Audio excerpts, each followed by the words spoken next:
अस्सलाम वालेकुम स्टूडेंट्स, आज का हमारा जो लेक्चर है वो है 11.3 reflection of sound. Reflection of sound जिसको हम इको भी बोलते हैं। अब सबसे पहले हमें पता होना चाहिए रिफ्लेक्शन होता क्या है। हम लोगों ने पीछे टॉपिक में पढ़ा था last time, reflection, rarefaction, diffraction, ये सब चीज़ें हम लोगों ने पढ़ी थी। रिफ्लेक्शन में हम लोगों ने कहा था जब कोई लाइट एक मीडियम से मूव कर रही है किसी डायरेक्शन में और उसके आगे कोई ऑब्स्टिकल हम रख दें, कोई रुकावट रख दें, तो लाइट उस चीज़ से, रुकावट से टकरा कर अगेन वापस उसी मीडियम में आ जाए, तो उसको हमने कहा था रिफ्लेक्शन। यहाँ हम डायग्राम छोटी सी बना लेते हैं। ये लाइट की वेव्स हैं, यहाँ से वेव्स जा रही हैं, आगे हमने एक कोई ऑब्स्टिकल रख दी, इससे जब ये टकराई तो ये वापस उसी मीडियम में आ गई। तो इस चीज़ को हम लोगों ने कहा है ये रिफ्लेक्शन हो गई है साउंड वेव्स की, जिसको हमने इको बोल दिया। ओके, चलिए अब हम लोग इसको डिफाइन करते हैं। When sound is incident on the surface of a medium it bounces back into the first medium. क्या होता है?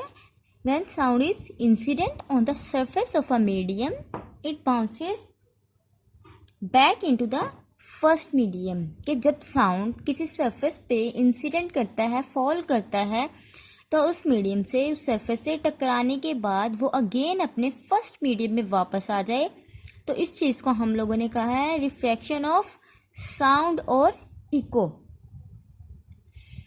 अब इस टॉपिक में हमारे पास जो दूसरी चीज़ है वो है कि ये रिफ्लेक्शन हम कितने टाइम में और कितने सेकंड्स के लिए सुन सकते हैं। ज़्यादातर ये फिनोमिना जो होता है ना रिफ्लेक्शन का, वो होता है माउंटेन्स और हिल्स वगैरह पे, जहाँ पे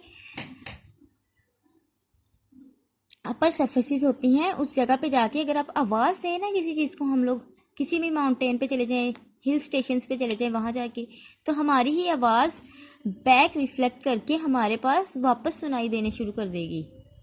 ठीक है, ये सरफेसेस पे डिपेंड करता है कि आप किस सरफेस पे जाके आवाज़ दे रहे हैं, साउंड प्रोड्यूस कर रहे हैं। सी लेवल पे अगर आप यही फिनोमिना करें तो वहाँ पे ये रिफ्लेक्शन ऑफ साउंड नहीं होगी। ठीक है, और वैक्यूम्स में नहीं होती, क्योंकि वैक्यूम्स में साउंड पास नहीं करती। साउंड को पास आउट करने के लिए किसी मीडियम की रिक्वायरमेंट होती है। अच्छा जी, साउंड जो है जब ये रिफ्लेक्शन होती है तो हमारे माइंड में, हमारे दिमाग में ये साउंड 0.1 सेकेंड तक एग्जिस्ट करता है। 0.1 सेकेंड तक हम इसको अपने माइंड में फील कर सकते हैं, सुन सकते हैं। So persist time of this sound is 0.1 second. Next क्या है कि क्लियर रिफ्लेक्शन हमें कितने टाइम के बाद सुनाई देती है। जब हम बोलते हैं ना, कोई आवाज़ प्रोड्यूस करते हैं, तो वो फौरी तौर पर रिफ्लेक्ट बैक नहीं होती, उसको रिफ्लेक्शन के लिए कुछ टाइम रिक्वायर होता है। और वो टाइम जिसके बाद हम अपनी ही साउंड को, अपनी प्रोड्यूस की गई साउंड को क्लियरली सुन सकें, उसको हम कहते हैं रिफ्लेक्शन टाइम। ठीक है, अब ये रिफ्लेक्शन कितने टाइम के बाद होती है? एटलीस्ट 0.1 सेकेंड के बाद हम लोग उस रिफ्लेक्टेड साउंड को क्लियरली सुन सकते हैं। अब हम लोग कहते हैं कि अगर स्पीड ऑफ साउंड जो है वो है 340 मीटर पर सेकेंड और टाइम इंटरवल कितना है, हम लोगों ने कहा 0.1 सेकेंड, तो यहाँ से हम उसका डिस्टेंस फाइंड करेंगे कि कितना डिस्टेंस उसने कवर किया किसी साउंड ने रिफ्लेक्शन बैक करते हुए। ठीक है, जो हम लोगों ने एक साउंड प्रोड्यूस किया, उसने कुछ डिस्टेंस कवर किया, जितना डिस्टेंस कवर करने के बाद वो रिफ्लेक्ट बैक हुआ और वापस हमें सुनाई दिया। उस डिस्टेंस को फाइंड करने के लिए हम लोगों ने फार्मूला अप्लाई करना है। तो हमने कहा कि साउंड की जो स्पीड थी, जिस स्पीड से साउंड मूव की, वो थी 340 और टाइम इंटरवल था उसका 0.1। हम लोगों को पता है v = d/t फार्मूला। ठीक है, अब यहाँ से हम लोगों ने फाइंड करना है डिस्टेंस, स्पीड भी है हमारे पास, टाइम भी है, तो हम फार्मूले को रीअरेंज कर सकते हैं। फार्मूले को रीअरेंज किया तो हमारे पास आ गया d = v × t। अब ये v और t की वैल्यूज हमारे पास गिवन है, ये वैल्यूज पुट कर लेते हैं। d is equal to 340 metre per second into 0.1 second.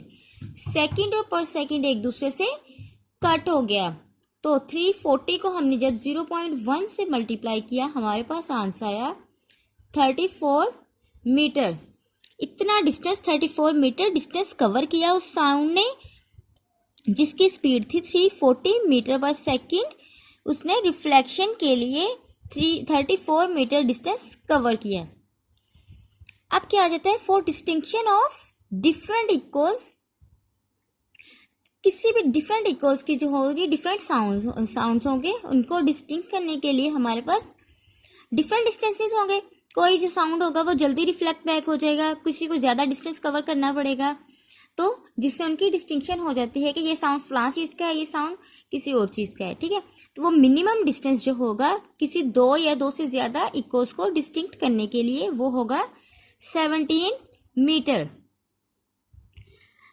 अच्छा, इसके बाद एक ना आप लोगों के पास है इसकी एक्टिविटी बुक पे आ जाएं, पेज नंबर 26, एक्टिविटी 11.3। इसको आप लोगों ने खुद रीड करना है, ये आपकी असेसमेंट है जिसको आप लोगों ने खुद से तैयार करना है। ठीक है,